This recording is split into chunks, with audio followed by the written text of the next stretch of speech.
Hey guys, Alex here. As you guys know, I do live in Florida, and we have a very large bird that passes through Florida, and it's not exclusive to Florida. It's all over North America, apparently in Siberia too, and other parts of the world. But I observed these very large sandhill cranes in a swamp area, and if you notice, there's a little yellow bird right there. That little yellow bird right there next to the tree, next to the adult sandhill crane, is a little baby sandhill crane. And we're going to observe them here. I use my own little handheld camera to record this. Just observe, and I'll be talking every so often.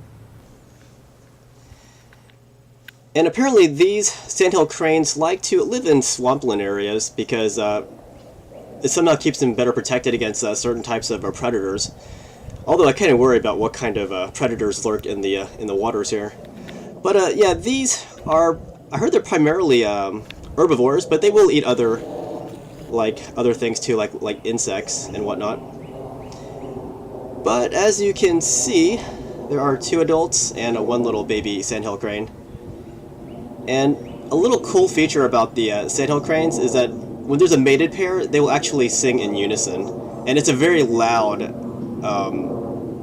noise. Like it's kind of like, it's almost like a velociraptor. If you ever watch Jurassic Park, like those things in the movie. And they're actually quite large. These guys are about 4 feet tall on average, and they weigh about between 8 and 10 pounds in adults, depending on the sex.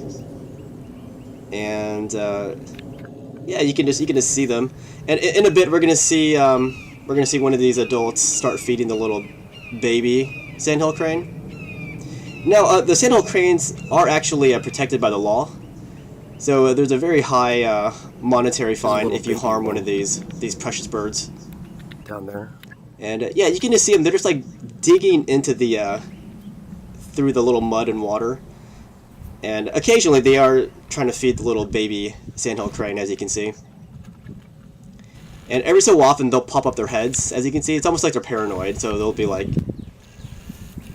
It's pretty interesting. But I was actually pretty close to these birds when I was filming them. So if you'll notice, yeah, see that one in the back is trying to feed the little baby sandhill crane. You see that? It's pretty awesome.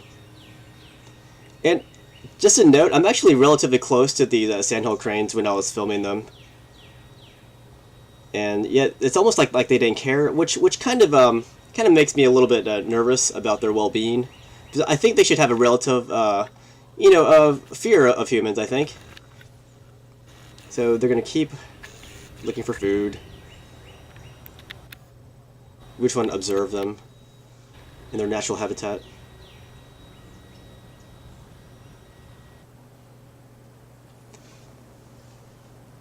So yeah, I must have been about, I don't know, maybe 10 feet away from these sandhill cranes. And something that I noticed is that even when I'm jogging, like, they'll just be sitting there. Like, I can even be on the same sidewalk as them, and they'll be like less than 6 feet away from me, and they won't move. Like, they'll just kind of look at me like that as I pass them. I mean, that's cool. I mean, it shows that they're pretty, I guess, tame, I suppose. But this kind of brings up another issue. Some people will actually feed these birds like purposely, like on routine, and it's advised not to feed, these sandhill cranes, especially like any kind of wildlife. You shouldn't be feeding them. One problem with feeding these birds is that they've been known to attack humans. Like, they'll attack children when they get this comfortable, with humans feeding them. And like, sometimes they'll even attack windows. Like, as they develop a habit for feeding from humans, then they'll start to congregate in urban areas and other areas where humans are. So when they see, like, for example, like there's cars and there's windows, they'll attack the windows because they'll see their own reflection, making them territorial. Also, like neighborhood pets, like cats and dogs. So apparently they've been known to attack these birds too. So it's really not a good idea to feed these sandhill cranes. But as you can see, they can take care of themselves. Oh, look at that little bird trying to like flap, flap, flap. Yeah, it's an amazing species of bird, though. And oh, sorry if I'm covering the adult there with my face. But at least we're looking at the little baby, which I guess a lot of people don't get to see these.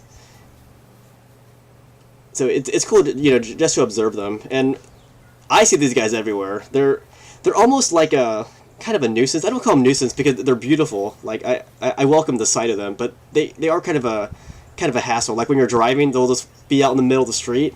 They won't move. You have to get out of your car to like kind of shoo them away for their own protection.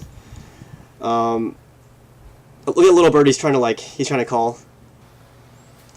Yeah, these birds are actually really loud. Like almost every morning, I would say every morning, they wake me up if I'm not working with this really loud. I can't even make the sound, but they're really loud. It's almost beautiful, but almost haunting, kind of like a raptor, as I said earlier. And yeah, you don't want them getting like used to hand me outs. They definitely don't need that. And as I said, when you do that, it will attract them to human areas. And these guys can get attacked. Like even when they're crossing the street, they can hit by a car.